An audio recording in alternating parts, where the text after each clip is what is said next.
Շնորհակալություն, Թաթուլ Խուդատյան, KNP իրավաբանական գրասենյակ։ Ճիշտն ասած, իսկապես բազմաբնակարան շենքի կառավարման օրենքի զարգացումը շատ կարևոր է, որովհետև այս բոլոր նախորդ տանջանքները, որ նկարագրեցի կառուցապատողի գնորդի, ըստ էության կարող են այդքան էլ արժեք չունենալ, եթե բնակիչը հենց բնակարան ընդունելուց հետո կրող կոնստրուկցիաներից մեկը քանդի սառնարանը տեղադրելու համար ու շենքը ամբողջությամբ վթարային դառնա,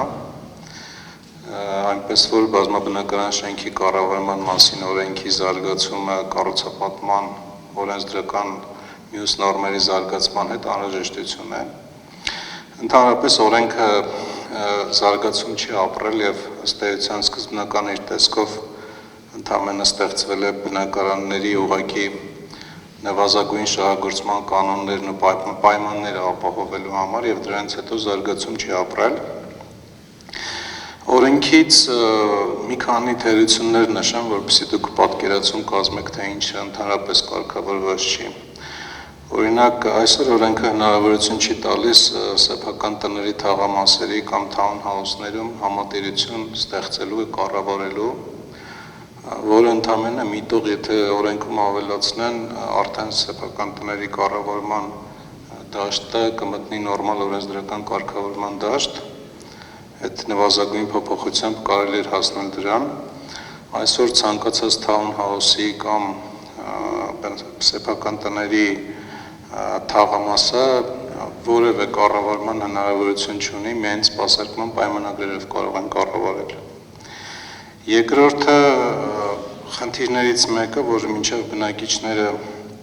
գալիս են համատիրություն ստեղծելու, այն ընթացքում, երբ որ բնակարանները դեռ փուլային հանձնվում են գնորդներին եւ ինչպես նաեւ դրանից հետո սովորաբար պրակտիկայում մինչև 3-4 տարի ժամանակահատված մեծ շենքում բնակիչները չեն հավաքվում համատիրություն ստեղծելու եւ ճիշտ է օրենսդիրը այդ հարցը լուծել է հնարավորություն տալով կառուցապատողին նշանակել կառավարիչ, բայց տվյալ օրենսդրական նորմը թերի է, որովհետեւ ժամկետ չի սահմանել, որովհետեւ նույնիսկ եթե ես մասնագիտացած կառույց լինեմ ու երկամ շենքը կառավարելու այդ փուլում, կառուցապատողի հանձնարարությամբ կամ նշանակմամբ, ես կանխատեսելիություն չեմ ունենա, թե քանի տարի ես կկառավարեմ, մինչև բնակիչները գան, եւ ըստ էության օրենսդրական նորմը գոնե նվազագույն ժամկետ պետք է սահմանել, որպեսզի սպասարկողի եւ կառավարչի համար այդ անցումային փուլը հետաքրքիր լիներ։ Ընդհանրապես օրենքը հնարավորություն չի տալիս ֆինանսական հոսքերը կառավարել, այսինքն կրիտիկական իրավիճակներում, երբ որ համատիրությունը արագ պետք է ծախսանի վթարի դեպքում կամ շենքի կառավարման համար ծայրահեղ անհրաժեշտ որևէ ծախս փորձի գեներացնել, գումար գեներացնել,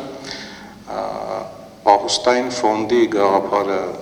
չի ընկալվում շուկայում եւ չի էլ կիրառվում, օրենքը դա պարտադիր չի համարում, իսկ բնակիչներն էլ գումարները վճարում են ըստ տարեկան բյուջեի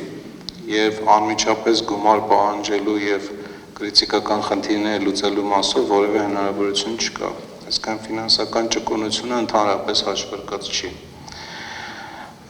Պրոֆեսիոնալ կառավարիչների կամ համատիրությունների շուկայի բացակայությունը դա առանձին խնդիր է, որովհետև այսօր շենքերի բնակիչների կողմից այդ պահանջը ըստ էության չկա, երկարաժամկետ պրոֆեսիոնալ կառավարիչներ ունենալու, իսկ կառավարիչներն էլ իրենց հերթին չեն կարող ծախսեր ներդնել դառնալ պրոֆեսիոնալ, որովհետև ծառայությունների մատուցման պայմանագիրը ցանկացած բայի կարելի է լուծել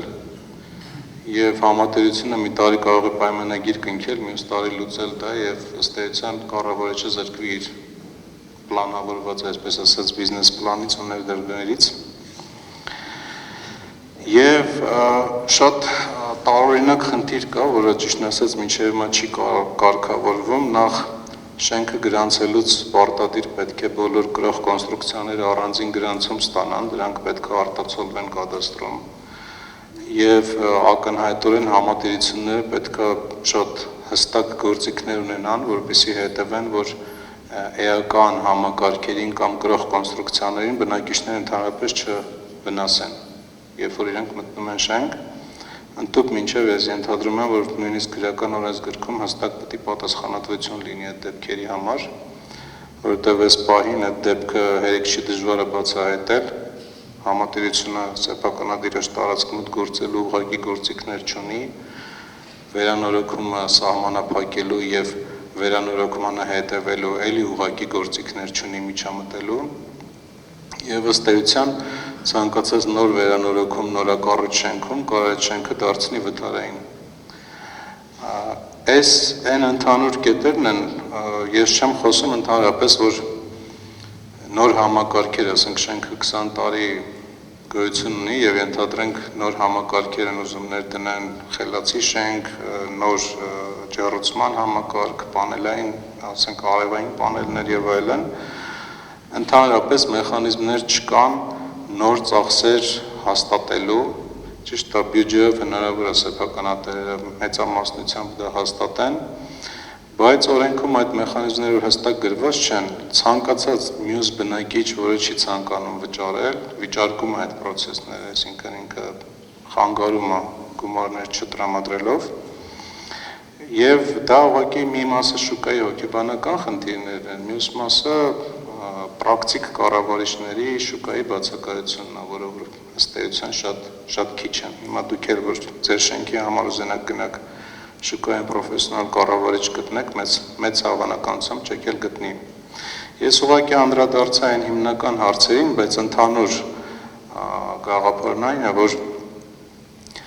օրենքը ընդհանրապես չի զարգացել շուկային համապատասխան։ Ու այս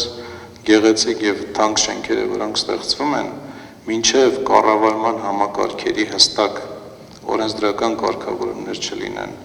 մինչև բյուջեի հարցը չլուծվի, բոլոր բնակիչների պարտադիր մասնակցության հարցը չլուծվի,